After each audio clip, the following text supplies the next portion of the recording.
Hello everyone, welcome to WiFi study which are part of Unacademy group. दोस्तों, आज की इस video में हम देखने वाले हैं भारत का भौगोलिक विभाजन और इससे संबंधित 40 क्वेश्चन देखेंगे। आप इस वीडियो को शुरू से लेकर एंड तक देखिएगा। 40 में से आप कितने क्वेश्चंस के आंसर सही कर पाते हैं नीचे कमेंट बॉक्स में जरूर बताइएगा। अगर आपको ये वीडियो पसंद आती है तो प्लीज़ वीडियो को लाइक करके अपने सभी दोस्तों के साथ में ग्रुप्स में जरूर शेयर करिएगा।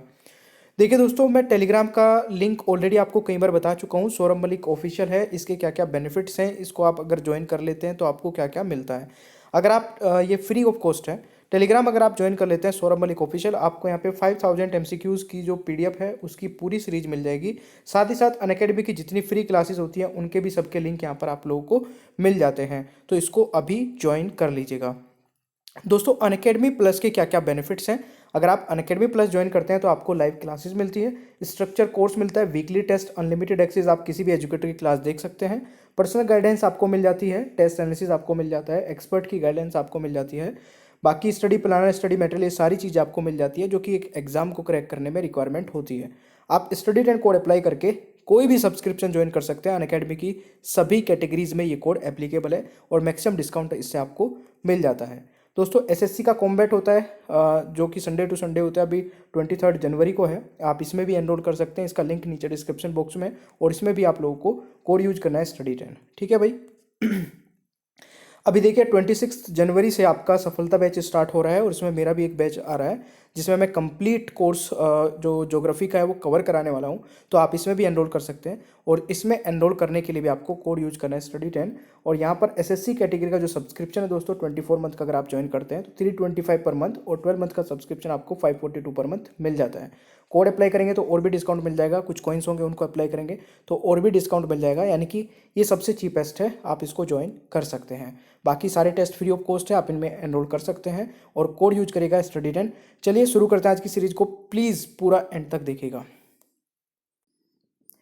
दोस्तों, आज की वीडियो का पहला क्वेश्चन है, निम्नलिखित में से कौन सा संगठन भारत के स्थलाकृति मानचित्र की रचना करता है। देखिए, आपको हर एक क्वेश्चन के लिए 3 से 4 सेकंड दिए जाएंगे। अगर आपको क्वेश्चन का आंसर आता होगा तो नीचे कमेंट बॉक्स में जरूर बताइएगा। मेरे प्यारे दोस्तों, इस क्वेश्चन का जो सही आंसर होगा वह होने वाला है सर्वे ऑफ इंडिया, यानी कि बी राइट आंसर होने वाला है।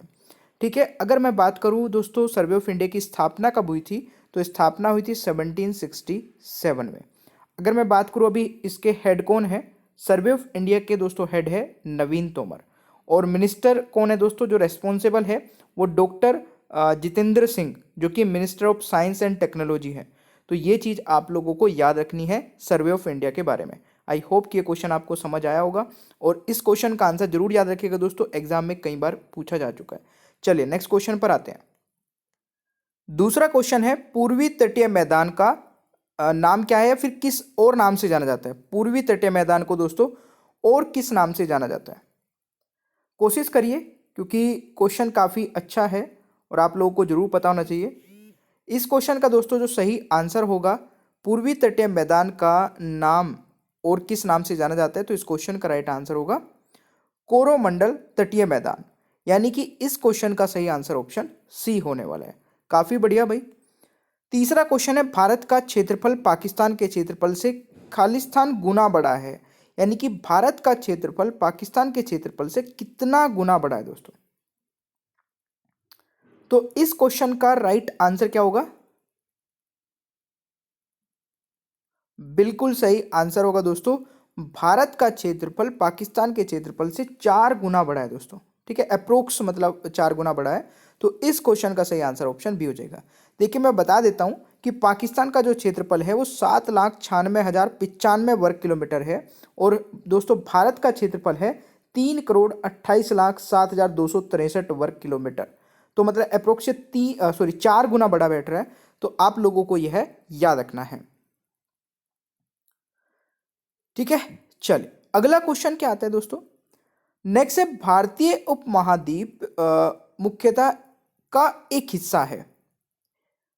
ठीक है, इंडियन सब continent was mainly a part of. अच्छा क्वेश्चन है, ये भी कई बार एग्जाम में आ चुका है। तो जरा इस क्वेश्चन का आप मुझे आंसर बताइए।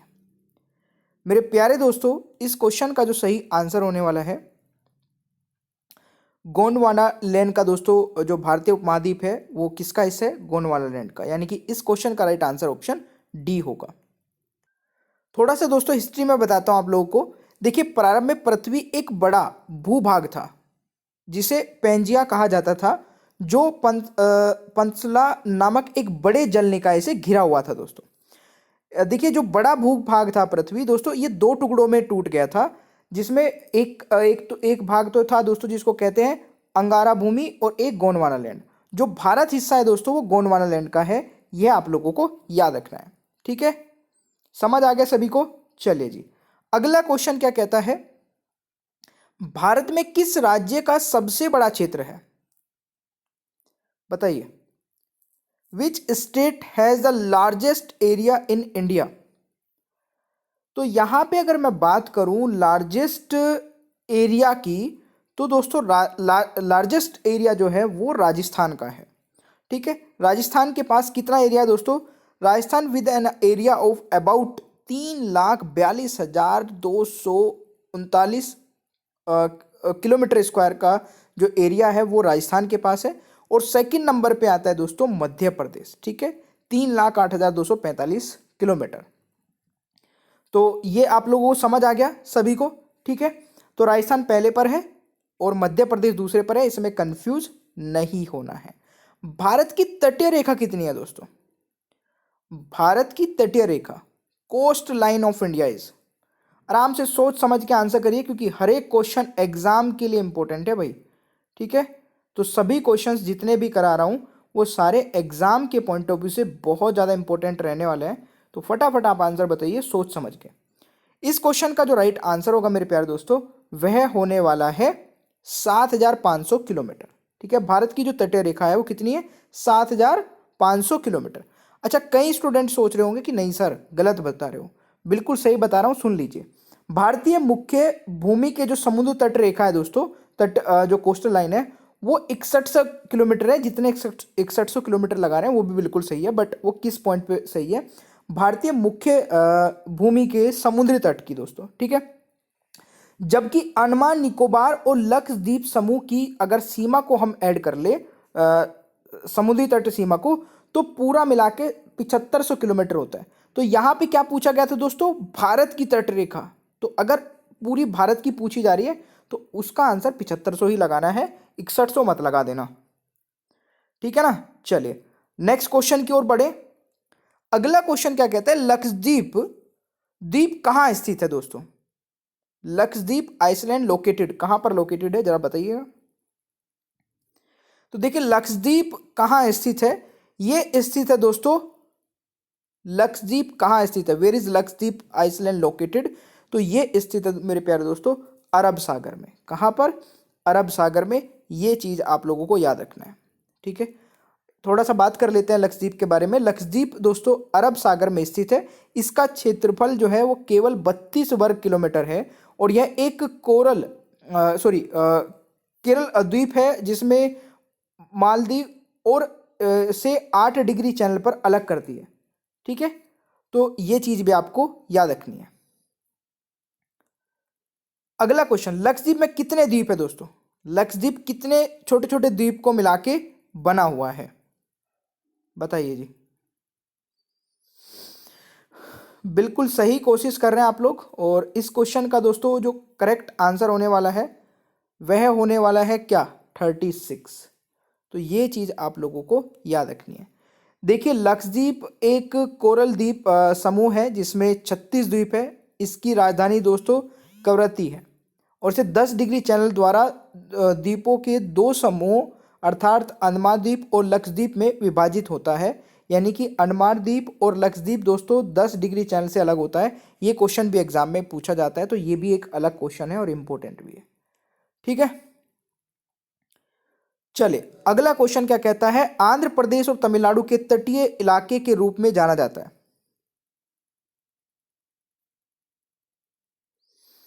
देखिए इस क्वेश्चन के बारे में अगर मैं बात करूं दोस्तों, तो ये क्वेश्चन होने वाला है आंध्र प्रदेश और तमिलनाडु के तटीय इलाके के रूप में जाना जाता है कोरोमंडल तट, यानी कि बी राइट आंसर होगा दोस्तों। तो यह आप लोगों को याद रखना है। थोड़ा सा बता देता हूँ। आंध्र तट के कुछ हिस्सों और तमिलनाडु के तट को एक साथ कोरोमंडल तट या फिर पायन घाट के रूप में जाना जाता है। वैसे कोरोमंडल तट ज़्यादा इंपॉर्टेंट है क्योंकि ये क्वेश्चन आ चुका है, ठीक है। और यह उत्तर में आंध्र प्रदेश में फ्लेक्स डिवाइस बिंदु और दक्षिण में कन्याकुमारी के बीच स्थित है। Important point. और देखिए, अगर आप लोगों को ये पीडीएफ लेनी है ना, तो पीडीएफ लेने के लिए टेलीग्राम पे जाइएगा, ठीक है। और टेलीग्राम पे जाके सौरभ मलिक ऑफिशियल सर्च करना, आपको जो टेलीग्राम मिलेगा उसको ज्वाइन कर लेना। वहाँ पे वीडियो के तो लिंक मिलेंगे आप लोगों को, ऐसी ऐसी जितनी भी पीडीएफ है वो भी वहाँ पे मिल जाएंगे, ठीक है। क्या सर्च करना है? सौरभ मलिक, SAURABH, ठीक है। सौरभ मलिक ऑफिशियल सर्च कर लेना। क्वेश्चन आता है नेक्स्ट, निम्नलिखित में से कौन सा उच्च भूमि तेलंगाना पठार का हिस्सा नहीं है? बताइए भाई, कौन सा हिस्सा नहीं है? तो गाइज यहां पे अगर मैं बात करूं निम्नलिखित में से कौन सा उच्च भूमि तेलंगाना पठार का हिस्सा नहीं है, तो right answer is Aravalli. Right answer is Aravalli. तो राइट आंसर आपका ऑप्शन ये हो जाएगा। देखिए, अरावली पहाड़ियां दुनिया की सबसे पुरानी पर्वत श्रृंखलाओं में से एक है और ये भारत की उत्तर पश्चिमी भाग में स्थित है। तेलंगाना पठार पूर्वी घाट, पश्चिम घाट और सतपुड़ा श्रेणी का एक हिस्सा है। तो ये भी एक इंपॉर्टेंट पॉइंट है दोस्तों, नोट करते हुए चलिएगा। निम्नलिखित में से किस भारतीय राज्य में कोई तटीय सीमा नहीं है? बताइए, बहुत इजी क्वेश्चन पूछ लिया मैंने आप लोगों से। निम्नलिखित में से किस भारतीय राज्य में कोई तटीय सीमा नहीं है? तो इस क्वेश्चन का राइट आंसर होने वाला है राजस्थान, ठीक है। क्या होने वाला है? राजस्थान। गुजरात, गोवा, महाराष्ट्र की दोस्तों तटीय सीमा है, बट राजस्थान की नहीं है। तो ये आप लोगों को याद रखना है। थोड़ा सा मैं बता देता हूँ किस किस की है। गुजरात, गोवा, महाराष्ट्र सभी भारत के पश्चिमी तट पर स्थित हैं जो अरब सागर से सटे हुए हैं, जबकि राजस्थान पाकिस्तान के साथ भूमि सीमा साझा करता है। और गुजरात, महाराष्ट्र, गोवा, केरल, कर्नाटक भारत के पश्चिमी तट की स्थित 5 राज्य हैं, ठीक है। तो ये भी आप नोट कर सकते हैं क्योंकि यहां से भी क्वेश्चन पूछा जाए तो आप लोग गलत ना करें। चलिए अगला क्वेश्चन, विलय के लिए किए गए 2 केंद्र शासित प्रदेश दमन और दीव और दादर और नागर हवेली का नया नाम बता दीजिए। नया नाम दोस्तों क्या होने वाला है? देखिए, इस क्वेश्चन का जो राइट आंसर होगा दोस्तों वह क्या होने वाला है? बिल्कुल, इसका दोस्तों जो नया नाम होगा इन दोनों को मर्ज करके दादर और नागर हवेली इस क्वेश्चन का राइट आंसर हो जाएगा, ठीक है जी। देखिए, गृह मंत्रालय ने गुरुवार 19 दिसंबर को घोषणा की कि केंद्र शासित प्रदेशों दमन और दीव और दादर और नागर हवेली भारत के पश्चिमी तट के पास 26 जनवरी 2020 से गुजरात के एक केंद्र शासित प्रदेश में विलय कर दिया जाएगा। नया नाम मर्ज किए गए केंद्र शासित प्रदेश होंगे दादर और नागर हवेली। ऑलराइट, आप लोग इसको नोट कर लीजिएगा। क्वेश्चन आता है, जोजिला पास जोड़ता है, जोजिला पास कनेक्ट्स, किसको कनेक्ट करता है दोस्तों? Very good. अगर यहां पे मैं बात करूं दोस्तों इस क्वेश्चन की, तो राइट आंसर क्या हो जाएगा? Very good. इस क्वेश्चन का जो राइट आंसर होगा वह हो जाएगा श्रीनगर और लेह। जोजिला पास जोड़ता है दोस्तों, श्रीनगर और लेह को जोड़ता है, ठीक है। देखिए, बोमडिला दर्रा अरुणाचल प्रदेश को तिब्बत की राजधानी लासा से जोड़ता है। यह भूटान के पूर्व में स्थित, यह पूर्वोत्तर राज्यों में अरुणाचल प्रदेश में स्थित है। तो इस क्वेश्चन का राइट आंसर दोस्तों आप लोगों को याद रखना है, श्रीनगर एंड लेह को जोड़ता है। ऑलराइट, चलिए जी नेक्स्ट क्वेश्चन आ रहा है, कुल्लू घाटी निम्नलिखित में से किस पर्वत श्रृंखला में स्थित है? देखिए, कुल्लू घाटी निम्नलिखित में से किस पर्वत श्रृंखला में स्थित है मेरे प्यारे दोस्तों? तो इस क्वेश्चन का सही उत्तर होने वाला है, वेरी गुड, धौलाधार और पीर पंजाल, ठीक है। कुल्लू घाटी निम्नलिखित किस पर्वत श्रृंखला में स्थित है? तो धौलाधार और पीर पंजाल इस क्वेश्चन का राइट आंसर हो जाएगा। देखिए कुल्लू घाटी धौलाधार और पीर पंजाल श्रेणी के बीच बनी है। जब व्यास नदी इन श्रेणियों में कटती है तो यह शानदार दृश्यों का उत्तराधिकारी देती है। ठीक है, चलिए जी अगला क्वेश्चन आता है, हिमाचल प्रदेश में एक पास है, इन चारों में से बताना है कौन सा पास है। तो इस क्वेश्चन के अगर बारे में बात करें तो हिमाचल प्रदेश में एक पास है, कौन सा दोस्तों? सिप किला। ठीक है, तो राइट आंसर इज ऑप्शन है। तो ये आप लोगों को याद रखना है। यहाँ पे अगर मैं बात करूँ दोस्तों, हिमाचल प्रदेश में सिप किला दर्रा भारत चीन सीमा पर एक बॉर्डर पोस्ट है। भारत में सतलज नदी का प्रवेश इसी दर्रे से होता है। ये भी आप लोगों को नोट कर लेना है मेरे प्यारे दोस्तों। ठीक है जी, चलिए अगला क्वेश्चन आपका आता है। क्वेश्चन आता है, पलक्कड़ की खदाई निम्नलिखित से किस राज्य को जोड़ती है? बताइए।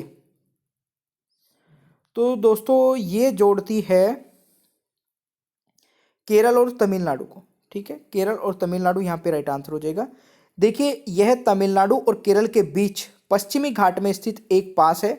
इसे पालघाट गैप के नाम से भी जाना जाता है। पश्चिमी घाट के अन्य प्रसिद्ध दर्रे थाल घाट और भोर घाट है दोस्तों। तो ये आप लोगों को याद रखना है। ठीक है, क्वेश्चन आता है, खालिस्तान महान हिमालय में एक ठंडा रेगिस्तान है। तो देखिए जी इस क्वेश्चन का अगर मैं बात करूं यहाँ पे राइट आंसर की, तो क्या होगा? बिल्कुल सही आंसर है मेरे प्यारे दोस्तों। इस क्वेश्चन का राइट आंसर हो जाएगा लद्दाख। ठीक है, महान हिमालयन खालिस्तान महान हिमालयन में एक ठंडा रेगिस्तान है लद्दाख। तो ठंडे रेगिस्तान की क्या डेफिनेशन है? और देखिए ठंड के रेगिस्तान में दुनिया के किसी भी अन्य रेगिस्तान की तरह बहुत कम वर्षा होती है दोस्तों। ठीक है, हालांकि इन क्षेत्र में उनकी भौगोलिक स्थिति के कारण तापमान बहुत कम होता है, तो इसीलिए इनको दोस्तों ठंडा रेगिस्तान कहा जाता है। वर्षा यहाँ पर भी कम ही होती है, मतलब इसका रेगिस्तान कहने का रीजन यही है। लद्दाख में बहुत कम वर्षा के साथ संयुक्त ऊंचाई यह एक ठंडा रेगिस्तान बनाती है। गोबी रेगिस्तान ठंडे रेगिस्तान का एक और उदाहरण है दोस्तों, ये भी आप नोट कर सकते हैं। ठीक है, चलिए अगला क्वेश्चन, किस हिमालयी शिखर को सागर माथा भी कहा जाता है? अगर आप दोस्तों मेरी स्पेशल क्लासेस देखना चाहते हैं ना अनअकैडमी पर, तो मेरी 2 स्पेशल क्लासेस रेगुलर होती है अनअकैडमी पर। एक तो दिन में होती है 2:30 बजे, ठीक है, 1 दिसंबर से हो जाएगी शुरू, और एक रात की 11 बजे। और मेरे हिसाब से दोनों ही आप लोगों को ये ज्वाइन करनी चाहिए। रात के टाइम पे जीके क्विज होता है एक बहुत ही बेहतरीन। दोनों स्पेशल क्लासेस बहुत इंपॉर्टेंट होती है। आप मेरी प्रोफाइल को फॉलो कर सकते हैं, नीचे डिस्क्रिप्शन बॉक्स में लिंक है। यहाँ पे माउंट एवरेस्ट दोस्तों राइट आंसर हो जाएगा। किस हिमालयी शिखर को सागर माथा भी कहा जाता है? तो माउंट एवरेस्ट यहाँ पे राइट आंसर हो जाएगा। ठीक है, सागर माथा दोस्तों माउंट एवरेस्ट का नेपाली नाम है। यह दुनिया की सबसे ऊंची चोटी है जिसकी ऊंचाई लगभग 8,850 मीटर है। यह भी आप नोट कर सकते हैं। अगला क्वेश्चन क्या कहता है कि हिमालय की सबसे पूर्वी चोटी कौन सी है? हिमालय की सबसे पूर्वी चोटी, तो मेरे प्यारे दोस्तों हिमालय की सबसे पूर्वी चोटी है नमचा बारवा, यानी कि ऑप्शन होने वाला है ए राइट आंसर। देखिए हिमालय की सबसे पूर्वी चोटी नमचा बारवा है, जहां से ब्रह्मपुत्र नदी भारत में प्रवेश करती है। सबसे पश्चिमी चोटी नंगा पर्वत है। तो ये भी आप लोग नोट कर सकते हैं। बढ़ते हैं अगले क्वेश्चन की ओर। गॉडविन ऑस्टिन है, गॉडविन ऑस्टिन इज अ, क्या है दोस्तों? बहुत ही बेहतरीन। गॉडविन ऑस्टिन दोस्तों क्या है? एक पीक है, सॉरी आर नहीं होगा, पी होगा, तो प्लीज इसको करेक्ट कर लेना। ठीक है ना, चोटी है। तो यहां पे अगर मैं बात करूं दोस्तों गॉडविन ऑस्टिन की, तो देखिए माउंट एवरेस्ट के बाद गॉडविन ऑस्टिन दुनिया की दूसरी सबसे ऊंची चोटी है, जिसे दोस्तों K2 के नाम से भी जाना जाता है, या K2 भी कहा जाता है। इसकी ऊंचाई लगभग 8,611 मीटर है। तो ये पॉइंट आप लोगों को नोट कर लेना है। दोस्तों क्वेश्चन आता है कि भारत की सबसे ऊंची चोटी कौन सी है? भारत की, ध्यान से सुनिएगा, भारत की सबसे ऊंची चोटी कौन सी है भाई? तो भारत की सबसे ऊंची चोटी दोस्तों K2 है, यानी कि गॉडविन ऑस्टिन है। कौन सी है दोस्तों? K2 है। मैंने अभी बताया था K2 भारत की सबसे ऊंची चोटी है और दुनिया में दूसरी सेकंड नंबर पे आने वाली चोटी है, जिसकी ऊंचाई लगभग 8,611 मीटर है। यह काराकोरम श्रेणी में स्थित है। यह भी एक इंपॉर्टेंट है, कई बार पूछ ले जाता है दोस्तों, जो K2 चोटी है यह किस श्रेणी में सबसे हाईएस्ट है? तो यह काराकोरम श्रेणी में स्थित है। कहां पर स्थित है यह भी पूछ ले जाता है। क्वेश्चन आता है, हिमालय पर्वतमाला का हिस्सा कौन सा पर्वत नहीं है? बताइए भाई। तो मेरे प्यारे दोस्तों, इस क्वेश्चन के बारे में अगर मैं बात करूं तो बिल्कुल सही आंसर आप लोग कर रहे हैं और इस क्वेश्चन का राइट आंसर हो जाएगा अरावली। क्या हो जाएगा? Aravalli is the right answer. Himalaya पर्वतमाला का हिस्सा कौन सा पर्वत नहीं है? अरावली नहीं है। देखिए, अरावली के बारे में अगर मैं बात करूं दोस्तों, अरावली हिमालय श्रृंखला का हिस्सा नहीं है। यह भारत की उत्तरी पश्चिम भाग में स्थित है। गुरु शिखर लगभग 1722 मीटर की ऊंचाई पर अरावली की सबसे ऊंची चोटी है। यह भी आप लोगों को याद रखना है, अरावली की सबसे ऊंची चोटी गुरु शिखर, जिसकी ऊंचाई कितनी है? 1722 मीटर है। ऑलराइट, चलिए जी, यहां पे भी मैं ये और बता देता हूं, द हिंदू कुश एक 800 किलोमीटर लंबी पर्वत श्रृंखला है जो अफगानिस्तान के मध्यम से अपने केंद्र से दोस्तों उत्तरी पाकिस्तान में फैला है ना? तो ये भी आप लोगों को याद रखना है। देखिए, ग्रेटर हिमालय का दूसरा नाम, ग्रेटर हिमालय का दूसरा नाम जरा बताइए क्या है? तो मेरे प्यारे दोस्तों, ग्रेटर हिमालय का दूसरा नाम है हिमाद्री। क्या है? हिमाद्री, यानी कि ऑप्शन हो जाएगा ए राइट आंसर। ठीक है, देखिए, महान हिमालय सबसे विशाल हिमालय श्रृंखला है और इसे आंतरिक हिमालय के रूप में भी जाना जाता है। उन्हें हिमाद्री के नाम से भी जाना जाता है दोस्तों। अधिकांश पर्वत श्रृंखला और चोटियां इसी सीमा में स्थित है।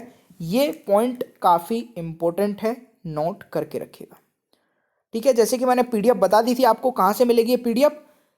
टेलीग्राम पे जाना, सौरभ मलिक ऑफिशियल सर्च कर लेना, वहीं पे स्पेशल क्लासेस के लिंक भी मिल जाएंगे, जो मतलब मेरी 2:30 बजे और रात को 11 बजे क्लास होती है, दोनों क्लासेस के लिंक आपको वहां पे मिल जाएंगे। क्वेश्चन क्या कहता है? नेक्स्ट क्वेश्चन है, नाग टिब्बा और महाभारत पर्वत श्रृंखला में स्थित है। तो गाइज, इस क्वेश्चन का जो राइट आंसर होने वाला है वह क्या होगा? लघु हिमालय, लेसर हिमालय इस क्वेश्चन का दोस्तों राइट आंसर हो जाएगा, यानी कि सी। ठीक है, इसके बारे में बता देता हूं। महाभारत और नाग टिब्बा श्रृंखला लघु हिमालय में शामिल है।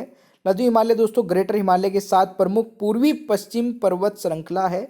उन्हें हिमाचल भी कहा जाता है, तो ये भी आप नोट कर सकते हैं। निम्नलिखित में से किसे सह्याद्री पर्वत के नाम से जाना जाता है?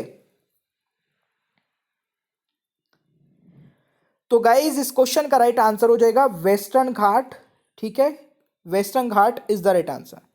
देखिए, सह्याद्री पश्चिमी घाट का दूसरा नाम है। पश्चिमी घाट का एक जैविक मैं बोल सकता हूं हॉटस्पॉट भी है और भारत में सबसे अधिक जैव विविधता यहां पाई जाती है। दोस्तों, कौन सा कथन सही है इनमें से? जरा पढ़िए और आंसर लगाइएगा। तो इनमें से कौन सा सही है, इसके बारे में अगर मैं बात करूं दोस्तों, तो यहां पे महादेव पर्वत और कर्नाटक सॉरी नहीं नहीं नहीं, ये गलत है। महादेव पर्वत और मैकाल पर्वत के पश्चिम में है। हाँ, ये सही है। मेरे को ये नहीं, ये सही नहीं है। तो right answer is option A, इसको देख लीजिएगा। ठीक है, देखिए, महादेव पहाड़ियां मध्य प्रदेश में है और छत्तीसगढ़ में स्थित है। मैकाल पर्वत के पश्चिम में स्थित है। ये दोनों पहाड़ियां दोस्तों सतपुड़ा रेंज का एक हिस्सा है। ये भी आप लोग याद रख सकते हैं कि दोनों पहाड़ियां सतपुड़ा रेंज का हिस्सा है। चलिए, एक पर्वत का अंतराल जो प्राकृतिक मार्ग प्रदान करता है के रूप में जाना जाता है। तो गाइज, इस क्वेश्चन का राइट आंसर होने वाला है पास। सी इज द राइट आंसर। ठीक है, इसके बारे में बात करूं तो एक पास भू वैज्ञानिक गठन के पहाड़ों की एक श्रेणी में एक स्थान है जो आसपास की चोटियों से कम है। यह पहाड़ों के माध्यम से एक प्राकृतिक मार्ग के रूप में कार्य करता है। ठीक है, चलिए, दोस्तों प्रायद्वीपीय भारत की सबसे ऊंची पर्वत चोटी, तो प्रायद्वीपीय भारत की सबसे ऊंची पर्वत चोटी दोस्तों क्या है? अनायमुडी है, यानी कि ऑप्शन हो जाएगा यहां पे डी राइट आंसर, सॉरी ए राइट आंसर। अनायमुडी चोटी दोस्तों पालघाट खाड़ी के पास अनायमुडी पहाड़ियों में स्थित है। लगभग 2695 मीटर की ऊंचाई के साथ यह प्रायद्वीपीय भारत की सबसे ऊंची पर्वत चोटी है। ठीक है जी, बढ़े अगले क्वेश्चन की ओर। क्वेश्चन आता है अनायमुडी चोटी कहां स्थित है? तो अनायमुडी चोटी दोस्तों सह्याद्री में स्थित है, यानी कि इस क्वेश्चन का राइट आंसर हो जाएगा ऑप्शन है। ठीक है, अनायमुडी प्रायद्वीपीय भारत की सबसे ऊंची चोटी है। यह पश्चिमी घाट में केरल राज्य में स्थित है। यह अनायमुडी और इलायची पहाड़ियों के पास स्थित है। ये पॉइंट भी आप नोट कर सकते हैं। क्वेश्चन आता है निम्न में से कौन सर्वोच्च चोटी है, सबसे ऊंची चोटी? इन चारों में से बताना है दोस्तों। इन चारों में से सबसे ऊंची चोटी है हाँ नंगा पर्वत, इस क्वेश्चन का राइट आंसर होगा, यानी कि सी राइट आंसर हो जाएगा। ठीक है, इसके यहाँ पे दोस्तों मैं बात करूँ अगर Himalayas is mainly classified in 3 categories, 3 श्रेणियों में विभाजित है दोस्तों हिमालय। तो ग्रेटर हिमालय, महान हिमालय जिसको बोलते हैं, लेसर हिमालय, लघु हिमालय और आउटर वाहिक हिमालय। जिसमें अगर मैं बात करूँ दोस्तों, जिसमें सबसे बाहरी हिमालय जो है वो शिवालिक है, इसको आपको याद रखना है। पश्चिम और पूर्व घाट कहाँ मिलते हैं? पश्चिम और पूर्व घाट कहाँ मिलते हैं, बताइए जल्दी से मेरे प्यारे दोस्तों। इस क्वेश्चन का राइट आंसर होगा पश्चिम और पूर्वी घाट कहाँ मिलते हैं? नीलगिरी पहाड़ियां, यानी कि ए राइट आंसर होगा। चलिए नेक्स्ट, यहाँ पे अगर मैं बात करूँ दोस्तों, पश्चिमी और पूर्वी घाट नीलगिरी पहाड़ियों पर मिलते हैं, जो 3 राज्य अर्थात तमिलनाडु, केरल और कर्नाटक की सीमा पर है। नोट कर लेना भाई इस चीज को भी, ये भी इंपॉर्टेंट है। वह सीमा जो भारत और तुर्किस्तान के बीच जल क्षेत्र के रूप में कार्य करती है।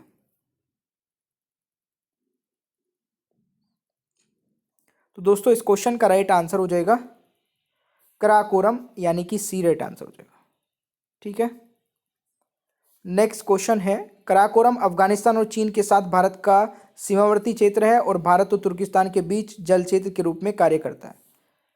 अगला क्वेश्चन है नंदा देवी चोटी राज्य में स्थित है, किस राज्य में स्थित है नंदा देवी? तो देखिए Nanda Devi peak is located in state Uttarakhand. कहां पर है? Uttarakhand is the right answer. तो यहाँ पे अगर मैं बात करूँ दोस्तों, नंदा देवी शिखर जो है वो 7816 मीटर भारत के उत्तराखंड राज्य में स्थित है, याद रखना है। क्वेश्चन आता है वह क्षेत्र जो गंगा और सिंधु नदी प्रणालियों के बीच एक जल विभाजन है, बताइए जल्दी से दोस्तों। इस क्वेश्चन का राइट आंसर होने वाला है अंबाला।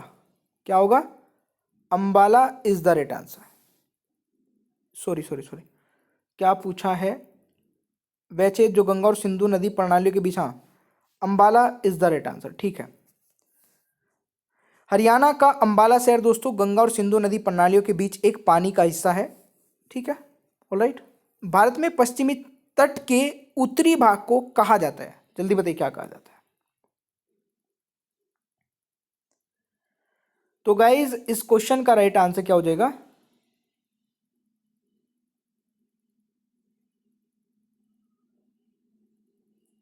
एक सेकेंड, हाँ इसका राइट आंसर हो जाएगा कोंकण कोस्ट, यानी कि ऑप्शन हो जाएगा राइट आंसर। ठीक है, देखिए अगर मैं बात करूं भारत में पश्चिमी तट का उत्तरी भाग को कोंकण तट के रूप में जाना जाता है। यह महाराष्ट्र, गोवा और कर्नाटक के कुछ हिस्से में फैला है।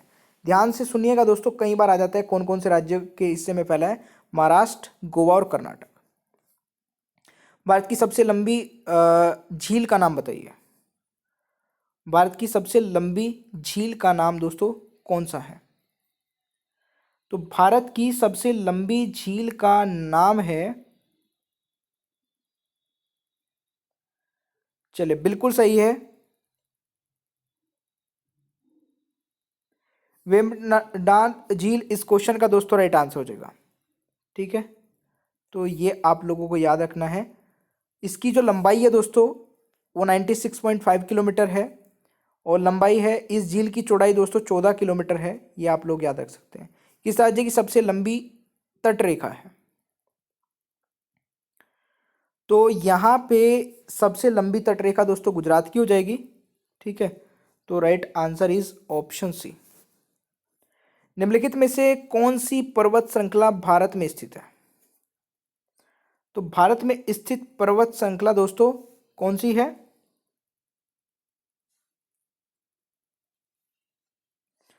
पीर पंजाल। ठीक है, मैंने यहाँ पे लिख दिया है सारी कौन सी जो है पर्वत श्रृंखला किस देश में है। ठीक है,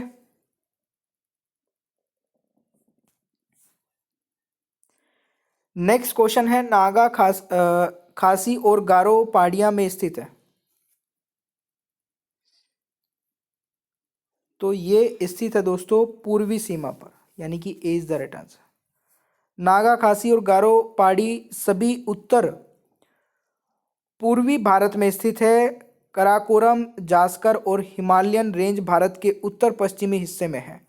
तो ये आप लोगों को याद रखना है दोस्तों। नेक्स्ट क्वेश्चन है बाल्टोरो ग्लेशियर में स्थित है।